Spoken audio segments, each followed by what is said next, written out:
رمضان مبارک کس کے لیے؟ ہمارا روز کا کلمہ ہے آج کل کہ رمضان مبارک. اس سے کسی کی کیا مراد ہے؟ شاید غور ہی نہیں کیا گیا کبھی. کوئی بات نہیں، ہم کر لیتے ہیں آج غور. ابھی مجھے یہ سمجھ آیا کہ میں نے ٹی وی پہ دیکھا اسکرین پر بہت ہی حسین چاند، تو خود کو کہا رمضان اللہ تم کو مبارک کرے. اس سے میری مراد خود کے لیے یہ دعا تھی کہ میرے دل میں جو بھی پلان ہے خود پہ مثبت کام کرنے کے، مجھے ان کو اللہ تکمیل تک پہنچانے کی توفیق عطا فرمائے. آمین. رمضان کا انتظار بھی رہتا ہے. کس کو؟ خوشی بھی ہوتی ہے. کس کو؟ اصل میں ان کو جو ہمیشہ ہی حاضری میں رہتے ہیں اور ڈرتے رہتے ہیں کہ کہیں غلطی تو نہیں ہو گئی، اللہ معاف کرے گا بھی کہ نہیں. ان کے لیے جب اللہ شیطان کو بند کر دیتا ہے تو استغفار زیادہ ہی کرنے لگتے ہیں اور رحم کی اپیل بھی زیادہ ہی کرتے ہیں. خوش ہوتے ہیں کہ قربت کا وقت ملا، تنہائی میں راز و نیاز کا مہینہ آیا، صرف اس کی طرف دیکھنے کا مہینہ آیا. دعائیں کرنے لگتے ہیں کہ سارا سال ہی ایسا وقت آئے. ایک اور لوگ بھی ہیں انتظار میں کہ کب یہ رحمت برکت کا مہینہ آئے اور ہم کو موقع ملے. وہ ہیں حافظ قرآن، تراویح پڑھا سکیں. اس مبارک مہینے میں لوگ مسجد کا رخ کرتے ہیں، خاص طور پر رات کو عشاء کے وقت، اور گھنٹوں کے لیے اللہ کے گھر میں لوگوں کے بیچ رہتے ہیں مل جل کر اس کے ذکر کو، دعاؤں کو. اور یہ جوڑنے کا کام تراویح پڑھانے والے کا ہی کام ہے.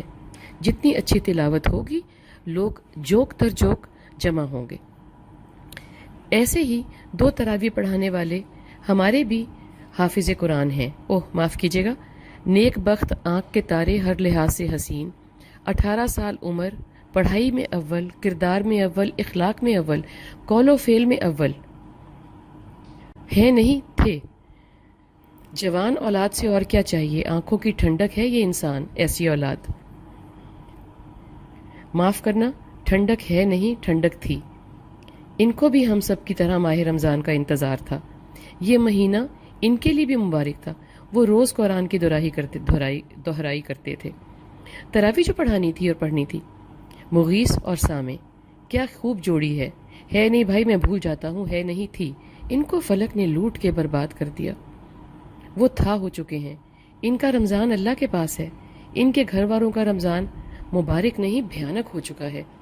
ہم اس مبارک مہینے میں جہاں جنوں میں سے تو اللہ پاک نے شیطانوں کو زنجیروں میں جکڑا ہے، مگر انسانوں میں سے شیطان کھلے ہیں اور دندناتے پھرتے ہیں. ان کی تو کوئی قید نہیں. کوئی تو ان کو بھی زنجیروں میں جکڑے، پکڑے اور تا قیامت ان کو الٹا لٹکا کے رکھے، ان پر کوڑے برساتا ہی رہے، تاکہ ایک حافظ قرآن بلکہ 2 حافظ قرآن نوجوان کی ماں کو کلیجوں کو ٹھنڈک ہو. آج کتنے ہی روزے گزر گئے.